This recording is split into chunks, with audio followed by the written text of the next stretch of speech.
Amid Solus's frozen landscape stands the SolForge, a beacon of life to those who endure the planet's everlasting winter. In the flames of the SolForge, you have become one of the mighty Forgeborn, destined to duel others of your kind and determine the fate of the world.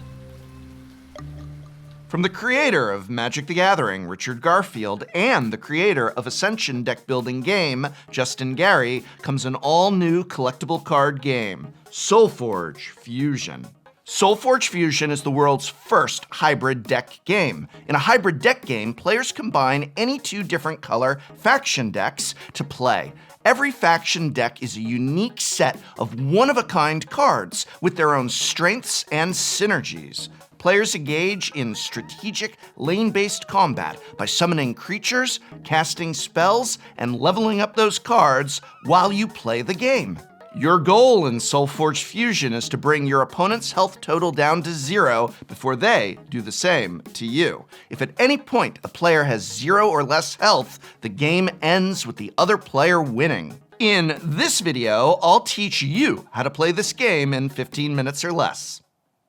Let's go over how to set up a game. To begin, each player needs a playmat, 2 faction decks from different factions, attack and health counters, a forge card, and a way to keep track of health. Each faction deck contains a Forgeborn, one of the mighty heroes of this world, 10 level 1 cards, as well as 10 level 2 versions of those cards, and 10 level 3 versions of those cards. Players will take the level 1 cards from both faction decks and shuffle them together. Place those cards on the Draw Pile section of the playmat. That will be the deck you begin to play with. Set the remaining cards into the 2 upgrade piles on the left. Next, players will select one of the 2 Forgeborn from their faction decks. The unselected Forgeborn is put aside. They won't be used for this game, but can be chosen in future games. Forgeborn are the heroes leading your deck to victory, and they unlock new abilities as the game progresses. Each player will set their health to 50 and randomly decide who will go first. The player who goes first will have their forge card flipped to the lit side. And look at that, you are now ready to play.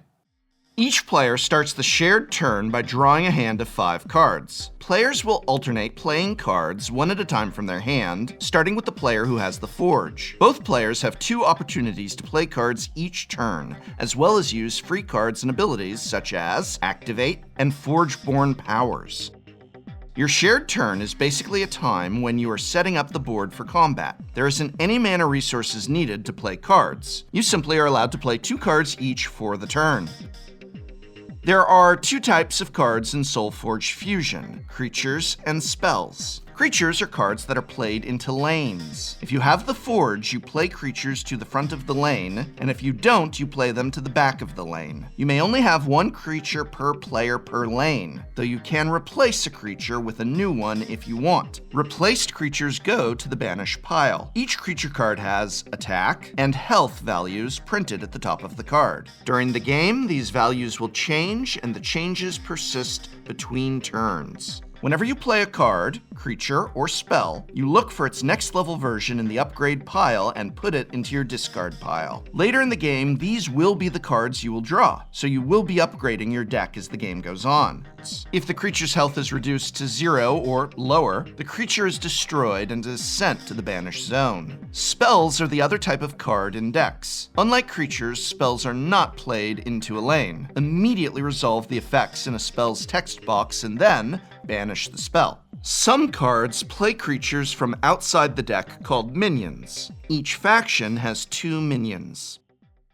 Like many other card games, these cards have several keywords that explain the card's abilities. Remember, reading the card explains the card, but here are a few common examples. Armor. This is how much extra protection a creature has before you begin to damage their life total. Aggressive. Aggressive creatures get played in the front row, even if you don't have the Forge. Deploy. These abilities are played when the creature enters the battlefield, including being reanimated. Breakthrough. Any damage dealt to a creature beyond its health is dealt to the player, the equivalent of trample in Magic the Gathering. Stealth. If the creature is in the back row, it directly attacks the player, ignoring any opposing creature. Free. You can play this as an extra card during your turn. It doesn't count as one of the 2 cards you can play. You can find a list of other keywords in the glossary on the SolForge Fusion website, which I'll link in this video's description. Once players have both played their cards and activated any abilities they wish, it's time to go to combat.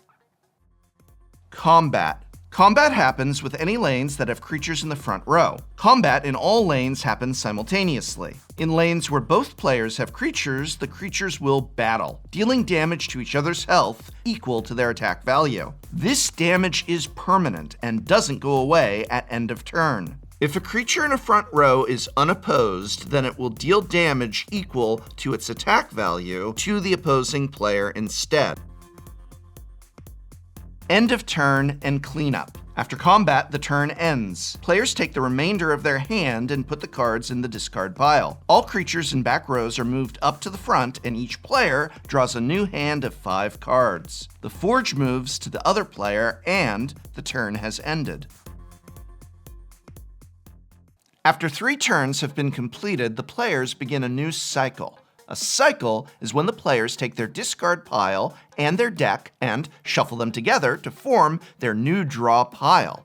All those cards that you've leveled up earlier have now been shuffled back into your deck, increasing the power of it. Players also level up their Forge Born. A Forge Born has a level 2, 3, and 4 ability, so it will have no power in the first cycle. A Forge Born ability can be activated once during a cycle. If you don't use one of their abilities before going to the next cycle, it is gone for the game. If you get to the end of the 4th cycle, the game is over, and whoever has the most health wins. If there is a tie, the game goes to sudden death. Shuffle your decks and play up to 3 more turns until one player has more health than the other.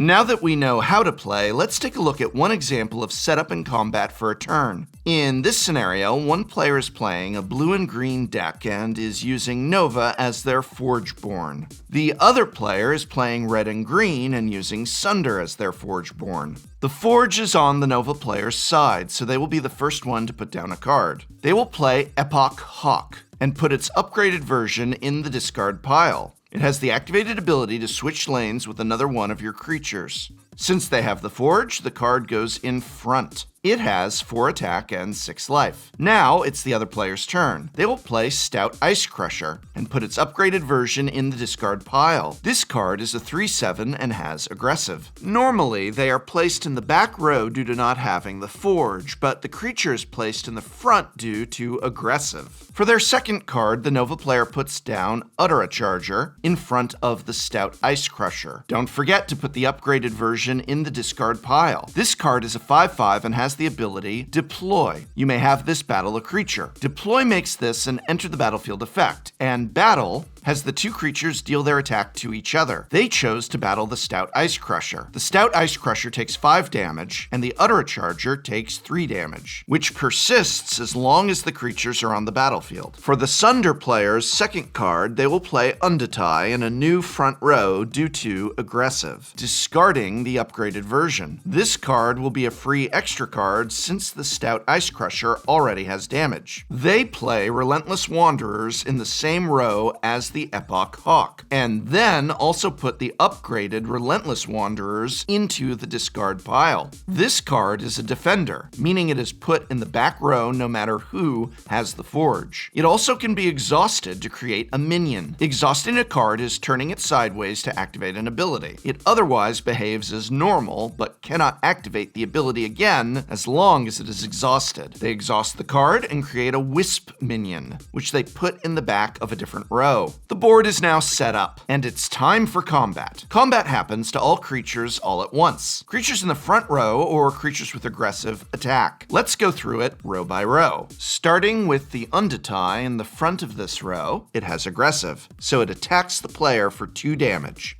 Going down the line, Epoch Hawk attacks as a 4/6 and is blocked by the 2/5 Relentless Wanderers. Epoch Hawk takes 2 damage, leaving it with 4 health, and Relentless Wanderers takes 4 damage, leaving them with 1 health. The next row. These cards have already taken damage from their previous battle, so are at 5/2 and 3/2. They attack each other, and both are destroyed, going into the banish pile. The last row has a minion in the back, so it doesn't attack this turn. At the end of combat, both players put the rest of their hand in the discard pile, flip the forge, and go on to the next turn. In future games, you can customize your deck by choosing to combine different half decks and choosing different Forge-born. Even though each faction deck stays together, there are many unique combinations of decks that you can smash together to mix up gameplay and find new strategies. And every one-of-a-kind physical deck can be scanned into your online account and played via Tabletop Simulator. Just use the code on the back of your Forge-born card. You can find the complete rules and other information on the SolForge website. That link, as well as several other helpful ones, will all be listed in this video's description. I hope very much this video has been of some help to you. What game would you like to learn how to play next? Let me know in the comments below.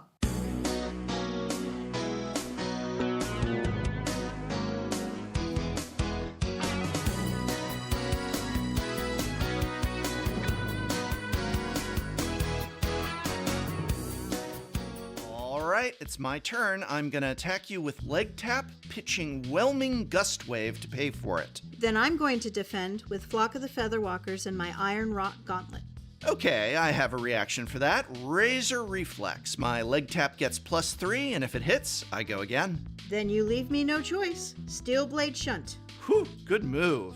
Hey, want to get a game? Well, this video will teach you how to play Flesh and Blood in less than 15 minutes. Flesh and Blood is a trading card game where 2 heroes fight to the death. Each game begins with a hero who can hold weapons and equipment. The main gameplay is a back and forth, where a hero attacks while the other player defends with their deck.